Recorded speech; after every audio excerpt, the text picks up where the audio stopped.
This is February 17th, 1986. This is Julie Strong with Martha Hartzog interviewing Mrs. Christina Ford, who lives on New York Avenue in East Austin. The topic of the interview is Black Enterprise in Austin on the 400 block of East 6th Street between 1890 and 1920. So why don't we begin by you telling us what you remember about 6th Street when you were down there and what you saw there. Well, I just went to the stores. Paris, Yelmer. They were a dry goods store. And what sort of shopping did you do there? Shop for clothing, materials, and soap. Why didn't you go to Congress? Well, Congress Avenue had stores. They didn't have material like the people on 6th Street. I see. And there were stores that had dresses, already made material. Dresses. The 5 and 10 cent store Woolworths and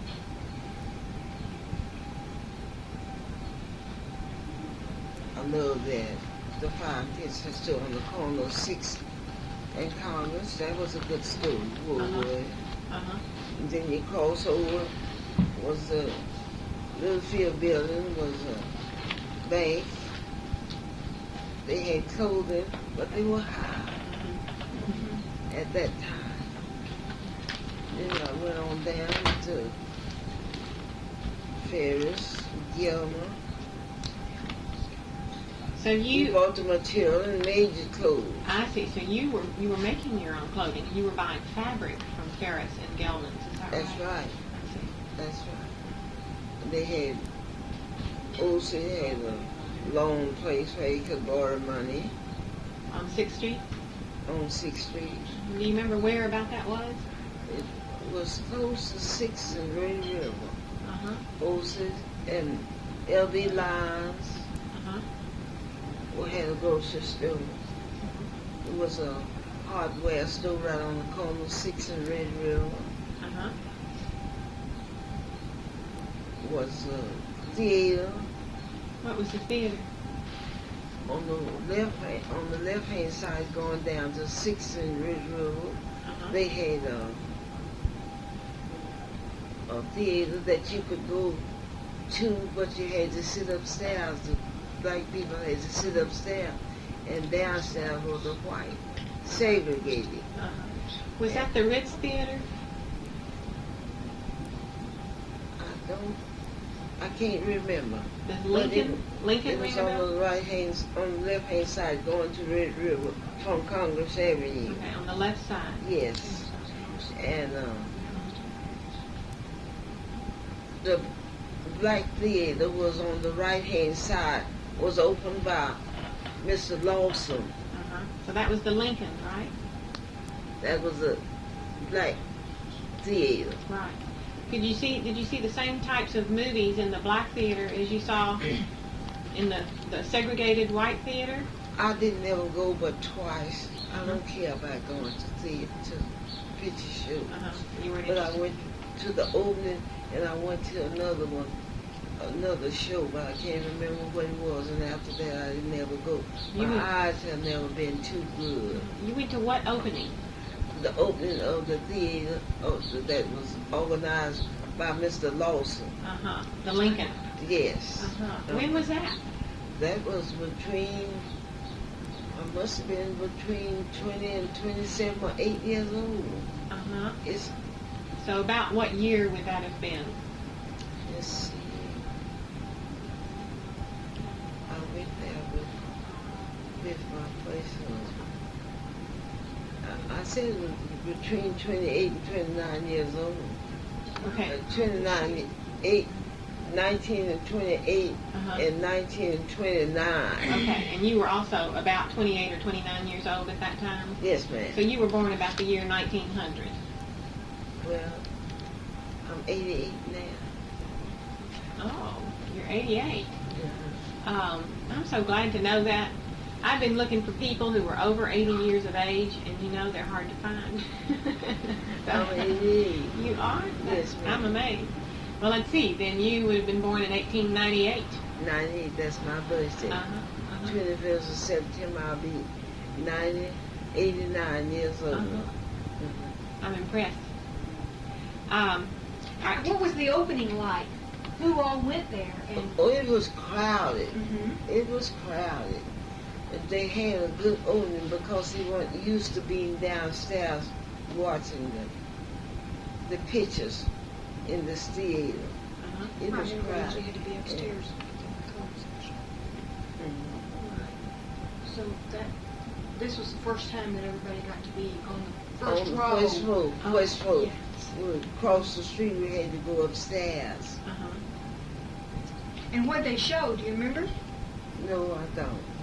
I was paying for time. I didn't look at it because my eyes has never been too strong. What did y'all do at the opening? Well, they just showed the pictures of different scenes that they wanted to see, and they showed half of Christian pictures and half of sports.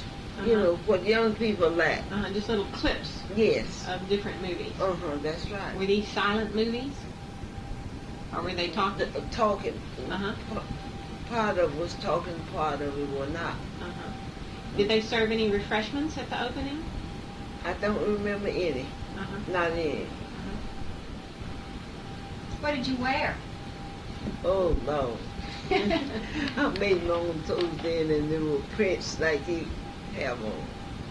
They were solid prints, and I just made my dresses just straight. We used to have button in the back. We never wore dresses open in the front. Our grandmother taught us to make our toes button in the back. Did you wear a hat? No. Most of the time I went bareheaded. High heels? No, low heel. Low heel. Well, was this a pretty fancy occasion, the opening? No, it wasn't. It was just plain. Anybody could come as they were. But everybody was excited about it. They were. The children were so proud to have a place to go to on the ground. So it was very important to the blacks in the community. It was beautiful fun. Because they had never witnessed a theater in Austin that I knew of that they could go to and remember that they didn't have to go upstairs. Do you remember anything about the Lyric Theater? No, I don't. That was on Congress Avenue, I'm sure. No, it was on the 400 block of East 6th. It was just down the street from the Lincoln Theater run by Mr. Lawson. Well, that was on the left-hand side, I guess. It was on 424. It was on the north side. Carrington store. No, not the Lyric. The Lyric was, I think, was at 424. I think that was on the north side of the street. Is that right? No, she's... she said... She's talking about the Lincoln. She said, yeah, she's talking about the Lincoln. Okay. She said that was on the left-hand side. On the right-hand side as you're going out. Okay. So the Lincoln was on the south side of the street, right? That's what she said. Right, so you went down to Gelman's and to Ferris to do shopping for fabrics. Yes. And you went down... our shoes to Nixon shoe shop to be half sold in those days. They wear our shoes and they throw them in the trash now. In those days, we carried our shoes to Nixon's shoe shop on 6th Street. That's before we got to Mr. L.D. Lyons' grocery store. Right. And right around there was a Ford and Rental garage. All of that was leading up on 6th Street. Do you happen to know if Nixon's was in the 400 block? Do you Yes, remember? he was. He was? He was right across the street from Caddy Corner from Gilmer, like Gilmer was on the right-hand corner of, I can't think of this cafe now. Maroney's? No, Isaac's?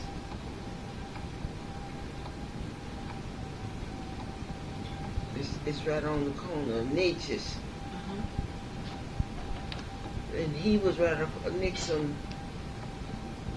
shoe shop was right catty corner from Gilmer's clothing store. He had clothes in there, but he had more material than shoes for you to buy.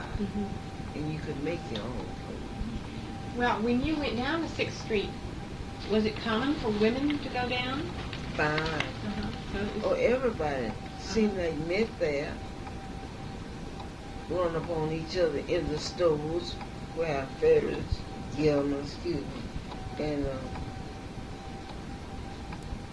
at Miss L.D. Lyons grocery store, and the candy shoes to Nixon's shoe repair place, and those that had cars.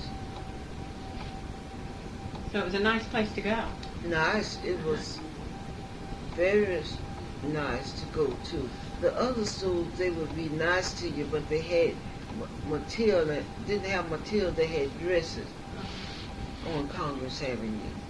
But the 5 and 10 cent, 5 and 10 cent store, you could go there and buy most anything you wanted to. You get right on 6th Street and go straight on down. Everybody was nice to each other.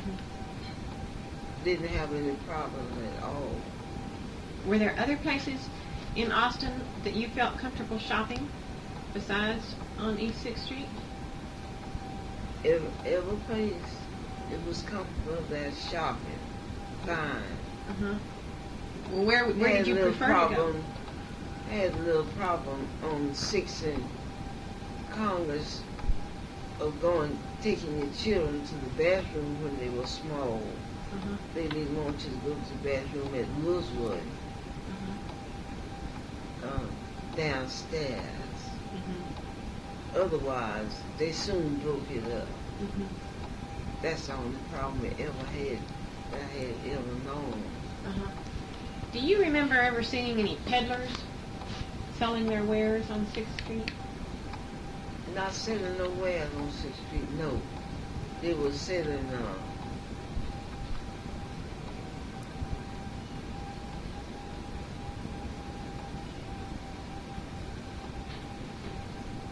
the number of your Social Security number. Those Social Security number, Right. they stamp them on a piece of metal, and that they would sell them to you. Who would do that? The elder man, he was in a wheelchair. He was handicapped, and he would sit down from Levine, down in front of, and it was a drugstore right next to him. And there, and he would sit on the side. They'd let him sit on the side, and if you passed by, you could get a medal. He'd show you, and he'd stamp it. Any kind of numbers you want, but most of them, Social Security number, stamp it on a piece of metal, and you paid him 10 cents, I believe, for it. What drugstore was he sitting out beside? Levine. Levine? Levine, I think it was Levine drugstore.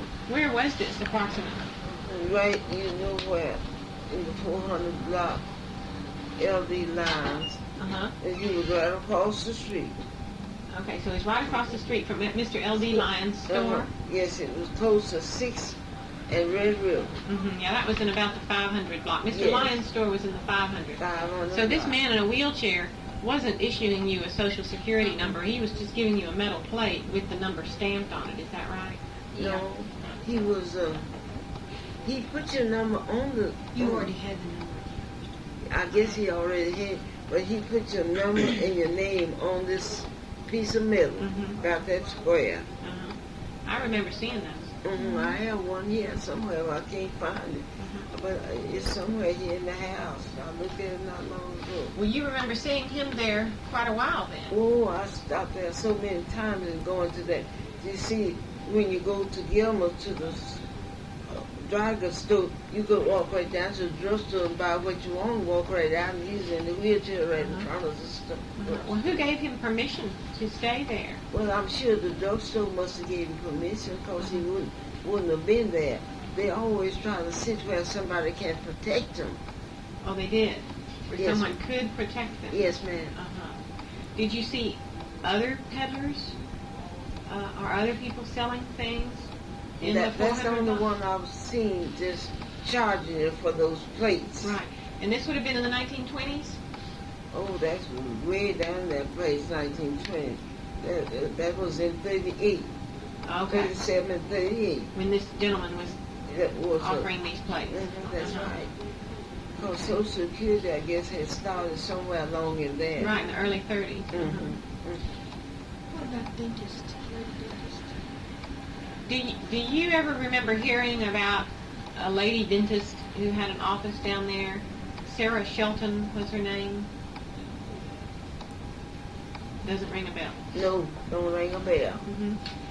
Have you ever heard that Mr. Jennings, J.J. Jennings, the druggist, married into the Delashwa family? I remember the Lashwa family. I bought druggist medicine from him. He ran a drugstore on 6th. I think it was in the 6th. I don't know what block it was, but he ran the drugstore for many years. Right. And he resigned. And Dr. Young was the second after he resigned from there. When did Dr. Delashwa resign?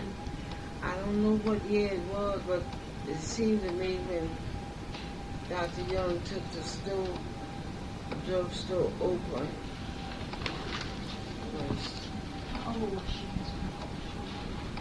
How old were you when Dr. Young took over the grocery store? Approximately. Between 27 and 28 or 9 years. You were 27 or 28 or 29 years Yes, old? ma'am. Near as I can think. When Dr. Young took over, Thomas Delashwa resigned. Do you know why Dr. Delashwa resigned? No, I don't. I figured he was age. Well, he was still a pretty young man at that time. He lived, until just a couple of years ago. Yes, he did. No, not a couple of years. I think he been dead 3 years. Yeah. I think 3 years. Okay. So you don't remember that Jennings? Do you remember that Jennings raised No, I don't. Delashwa? Oh, I mean, that Jennings Wade must have been his mother. I'm sorry. That must have been his mother, Whose mother? Thomas Delashwa. Thomas Delashwa's mother was who? Thomas Delashwa's mother. Do you think that she was married to Jennings?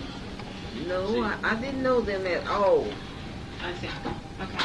Well, were you ever you said you were in Dr. Delashwa's drugstore, right? Oh, yes, I traded with him until he resigned. He fixed all my medicine from the doctor. What kind of person was he? Lovely, as far as I know. So what did he sell in his drugstore besides drugs? He had candies, and aspirin is drugs, but you could go in there and buy any other thing just that in the line of snacks like children like. Well, could you only buy drugs and sundries there, or was it a socializing place? Could you also? No, not that I know. I didn't know it was a socializing place at all. So you didn't go down there to have drinks or soda pop or ice cream or anything? No, if the kids bought anything like that, they buy ice cream cone or they buy a bottle of soda. They was out and gone. How many people did Dr. Delashwa have working for him? Do you know? No. Do you remember seeing anybody else in there? You always saw him behind the counter? How did he dress? What did he look like? He just like our ordinary man. Dressed in business. Sometimes he'd have his coat off most of the time. Was it your impression that his drugstore was pretty successful and that he made a lot of money? The years he ran it was successful. How did it change when Mom took Young? Did it change? Did you notice any kind of changes when Dr. Young took over the grocery store? Not any. He was nice as he could be, as long as he was running. No, he died though. Mr. Young did? He died. One of the things that we're interested in are the qualities and characteristics, you know, of a successful businessman. Yeah, and he how they was made it. he was successful. His father helped him in his day and time, Uh-huh. Dr. Young, and his son, and his daughter until she was married. So he had Dr. Young had 2 children, but Thomas Elijah did not have any, as I know anything about. What do you think made Dr. Delachroix so successful? Well, because the people patronize him. That makes a good success. Why did people go see him, though? What he had, they needed it. Yeah.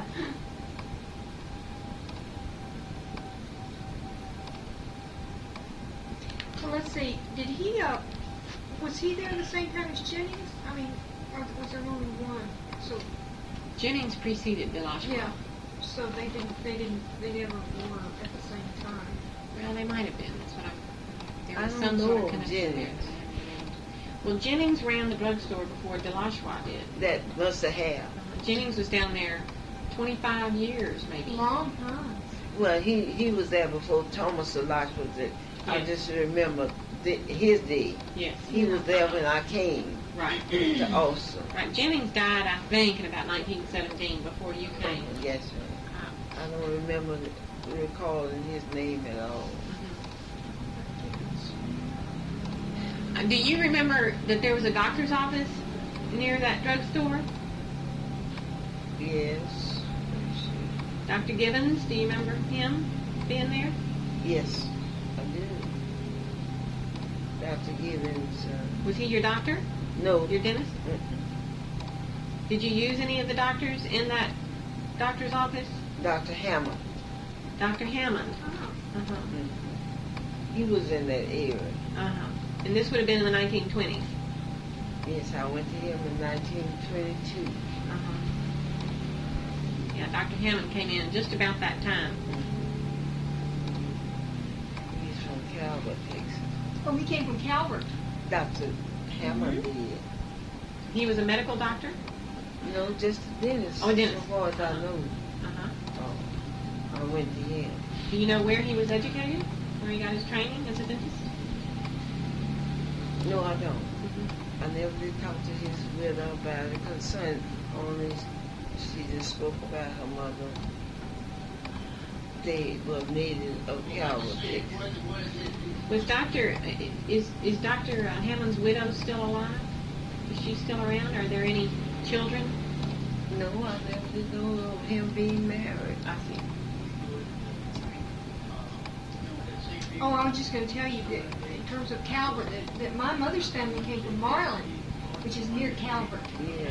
Yeah. So So, my family, my dad's brother's daughter used to live in Marlin. Wow. We were real popular in Calvert, Texas. too. Calvert. And after Daddy taken sick, he had to be moved back home. Well, what other businesses do you remember there that you would go and use on 6th Street in the 20s? That's about all. I don't know of any other. Now, where were you working then?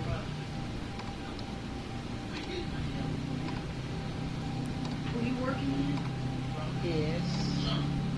I was working at a boarding house on San Antonio Street. I didn't work there long. I was helping out. So you had to pass down 6th Street in order to... No. Go. You had to leave 13th and Red River and walk to San Antonio and go to work.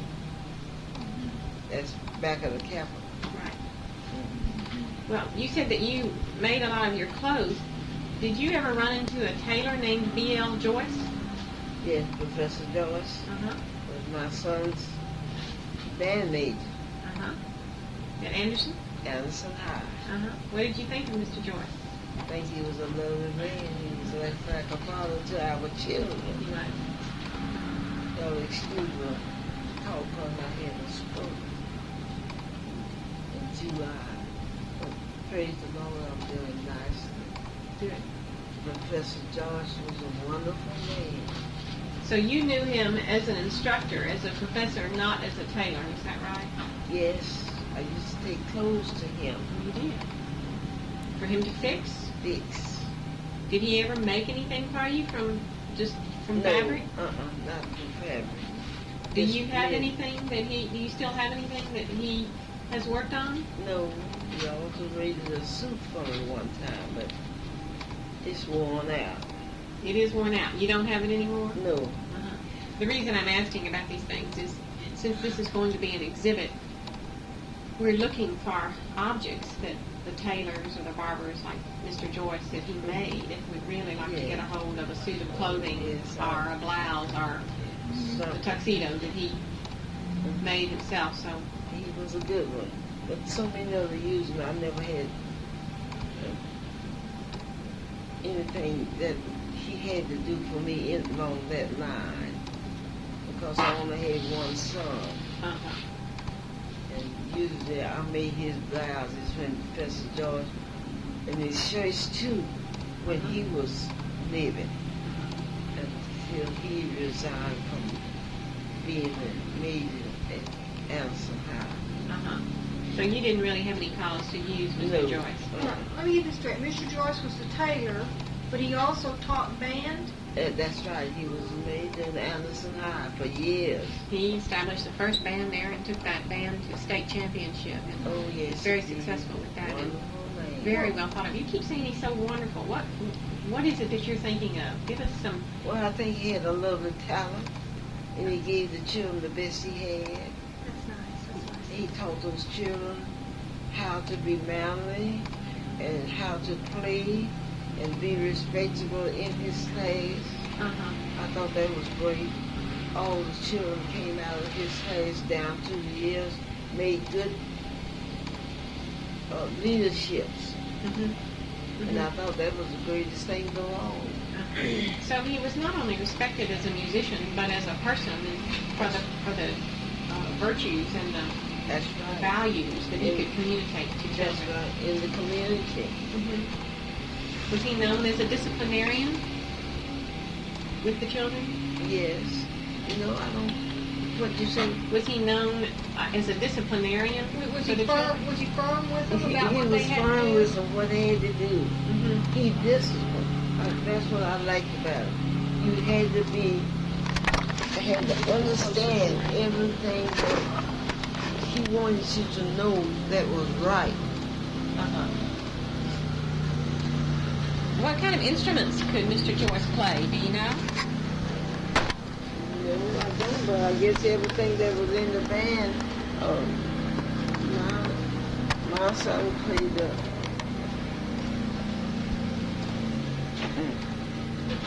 I have it out there I have it in storage there. He played trombone, everything that consists of his band, he could play every one of them. Mr. Joyce could. Good. Really? He taught those children every one of them, even the drum major. Uh-huh. He taught him. He didn't have nobody come in, and he taught them from the start to the ending Where of his band. Everything that consists of it, he did it. Uh-huh. Where did Mr. Joyce come from? Do you know? No, I don't. I only met him when my son entered, before he entered high school, junior high. He kind of rotated the children a little in junior high, but he was at Anderson High when I met him under Professor Anderson. Mm-hmm. So this would have been the 40s, is that right? Yes, 38, 39, 40, up in the 40s. Mm-hmm. Well, at this same time, was Mr. Joyce still doing tailoring while he was an instructor at Anderson? Half time. Uh-huh. He didn't take it all day because he was very slow in his last years. Uh-huh. So what did he do half-time? He taught at Anderson half-time, or he did tailoring half-time? No, he taught full time, and he did this part-time. Okay. That's from 8 to 5. Uh-huh. Long time to go to the store. He didn't tell you salary You gonna take 8? It's on the table there. Did you find it? The list right under where the scissors is laying. You find the list. Okay. Is there anything else you remember? No, not that I know of. You check the juices if I don't have one on the list. Okay. Excuse me. We're going to lock the back. Brother Connor gone. Yeah, everybody's going You want us to lock? to lock when you leave. When you leave, this is locked, you know. But lock that top one, make that one. Bring the microphone next time. Have a microphone we could be attaching. If we can find a hook in it. One of the things that we're finding out is that people on 6th Street who are successful, they often did lots of different things. They were a tailor and they taught band and maybe they worked in the barber shop, and then they also were a tailor, and they also cleaned jewelry, and so I think that's a real strength that they knew how to do lots of different things and did them. That's right. You could take it. There was a place, I can't think of the name of jury on 6th Street, but it was one there. Was it did black people run it? Was it a black? No, it was run by white, but black people worked there. They had a black man working in there.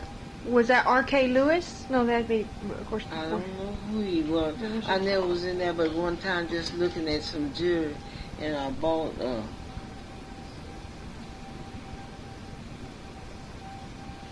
silver set for my son to give to his guardian for their anniversary. That's the first and the last I was in there. Nice people. How old were you then around? Well, I was 28 or 29 years old when he was born. And so when he was in Keeling Junior School, he would go there, his namesake and guardian lived a block and a half up the street here. And I was living on 13th Street. And he would go to Keeling Junior, from Blackshear School to Keeling Junior. And that's where, when he graduated from Keeling Junior, I gave him that gift to give to them for being so nice to him, because he'd eat his dinner over there. So this would have been in the early 1940s. Yes, ma'am. You know, the Keeling Junior is stretching out now because there used to be a church right on the corner there, 2 churches, Holiness Church and Brother Mount Zion. But now, Brother Mount Zion's built and the Holiness Church moved further down Hackleberry. And then they're stretching out Anderson High and Keeling Junior now, making it all the Keeling Junior schools, so I learned. That's really growing. Yeah, I see in the paper where they really want to make it a community school. But they stay on the city. Do you remember going into any restaurants on East 6th? Eating there? No. You never did? No, I know where Wing On is, but my husband went there and bought a ham sandwich and didn't sit so well in my stomach. I never did go in none of them no more. You just cooked it home? So that was the Chinese restaurant, is that right? Yeah, I guess it was. What was the name of His it? name is Wing On. Wang On. Right off of 6, you know, that's right. Gil was right down the corner, just walk right up to his store, his restaurant. He's known for good food. Do you remember any early black newspapers on East 6th Street? Let's give some names. Like the Herald? The hell, but I don't know where they were published. Well, they had offices on East 6th Street. I remember buying it, but where they were, I just don't remember. The boy used to come around and bring it to me to sell. To my little boy. He'd bring it. And when he was small, my son, when he was 7 years old, he sold papers until he finished high school. And he sold the Herald. And he sold another paper. Do you remember the People's Mouthpiece? Yes. You remember that? He sold that. How often did that one come out? Once a week. It Do you was know Saturday's paper. Do you know who the editor was? No, I don't. Does the name Reverend M.M. Haynes ring a bell? Yes, M.M. Haynes was from Bryan. Oh, he was. How did you know him? I met him there at our church. At your church? First Baptist in Bryan, Texas. In Bryan. And then he moved to Austin? Yes, he was here working somehow. Maybe this paper brought him here, I don't know. But I know he was here for a while. In later years, he moved back home when he got older because he had 2 sisters live there. At Bryan. Bryan, Texas. So, about when did he move to Austin? About how old were you when you remember? I don't ever remember him moving to Austin, but he was here by the name of that paper. And then my aunt told me that showed me his 2 sisters when I began to read the Herald paper. And she said that's Reverend M.M. Haynes' 2 sisters. They were Methodists. Do you, by any chance, have a copy of the People's Mouthpiece? No, ma'am. You didn't keep any copies of them? You didn't keep any copies or any clippings out of them or anything? No, I did not. I tell you, I had to work. And when I just look at the headline, maybe I didn't read a whole paragraph in it. And it went to, when they cleaned up from it, it went in the trash. Because I go to work at 5 o'clock in the morning. I work at Breckenridge Hospital. How long did you work at Brackenridge? 9 years. Who else did you work for? Where else did you work? The Beta Theta Pi House on Whitest and 27. That was fraternity.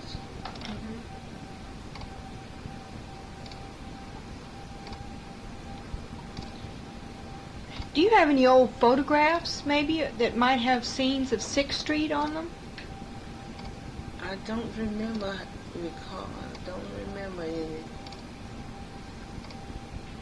Sure don't. Miss Ford, what else do you remember about Reverend Haynes? Just know that he was a writer. Oh, that's good. What kinds of things did he write? Well, the Herald paper, you know, he was one of the editors in that. What kind of pieces did he write? I mean, what was his point of view? Well, Christian. That's all he would do. Christian work. He was the editor of that. He liked to write Christian programs, whatever was going on among the Christian people. He would give them a write-up in that. Well, so the Herald was a Christian newspaper? I won't say it was, but he was a Christian man. And he wrote anytime that he came to Bronson service, and he would tell them that he knew all what they were doing because he would keep in touch with the pastor. And he would know the things that would be on program at certain hours, and he would publish it. Well, so do you think he was the editor of both the Herald and the People's Mouthpiece? Well, he was a writer. He was a writer for it. For which one? But the Herald, I do know that. But about the People's Mouthpiece, I don't know. He might would give him an article every once in a while, but he was strictly for the Herald. Okay. The Herald Journal was most of a Christian program in the paper. And also the Watchman? What kind of newspaper was the People's Mouthpiece? Was it a Christian paper, or was it No, I don't know political? of it because they would pick up most anything that was going on among the people. I didn't read it very much, but I hear them talking about it, you know. And you can't talk everything you hear. You have to be careful. What about the Watchman? Have you ever heard of that newspaper? No, I never did know of the Watchman. So the People's Mouthpiece sort of just told everything that was going on, whether it was, they just repeated a lot of stuff. And they see, you know, people at night, you out at night, you see most anything. And you put it like you want it. That's the way I thought they were, that type of people. So it wasn't as respectable. You didn't respect it as a newspaper. No, I didn't. I really didn't like to read it. I don't like to read about things that not respectable and don't fit our lives. So you think that it published some scandal and things like that? No, I don't say they scoundrel, but what you see is good to talk to the Lord about it, not to the people. Uh-huh. You have a vision with the Lord about those things, and I don't think he should. If I see you do wrong out there, and I can get to you, I'll tell you you're wrong. Don't do that anymore. But you don't broadcast it through a newspaper. So you didn't think it was a very nice thing to do, and to say about people. I'd really like to see a copy of the People's Mouthpiece or of the Herald Journal. If you have a friend who you think might have a copy, or if you learn about a copy, would you let us know? I will. Because nearly all those people are dead now. I know. Because I had a neighbor, and her mother, his mother, was a senior citizen, and his father, and they all paid since I've been here. I bought this home in 38. And so it's just... Do you think that their children might have any newspapers or any old photographs? She had one son, and her husband had... She didn't have any children, but that was her second husband. But her husband had two children. That was a son that lived with her, and her daughter. His daughter was married. Both of them are dead now. They own the house right across the street. And the urban news just bought them out and just destroyed their homes. And you should have seen things that they put in the trash over there. Oh, I just wish somebody could have come and picked it up before the trash man got hold to it. Furniture. Well, you have so many nice things, and you have so many pictures and everything of your family. I just thought maybe you might have some pictures from the days on 6th Street. So many nice pictures you have. No, those are my family. My son and my husband and my baby, the grandbabies, and my cousin that live in Bryan, my sister, and some of the children that are, the 5 children that are raised, and all of those are just our immediate family. And when I have a set of twins, that was a twin that was in the door there talking. Yeah. His sister is a twin. Oh, And they were 5 years old when their mother died. And you took them in. Their grandfather from Fort Worth came down and asked my husband, could we rear them, because the older people was past 80 and 90, the senior citizen. And that was my mother's sister's daughter. And these children was my grandmother's grandchildren, great-grandchildren. See, her daughter, and then her daughter's daughter, and then these here, what I read, was her great-grandchildren.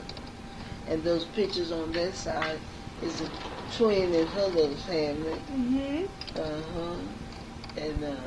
my son and his wife. Just the family. When they have pictures made, they want me to see them. Yeah, they should. Yes, she always have them made and bring them to me.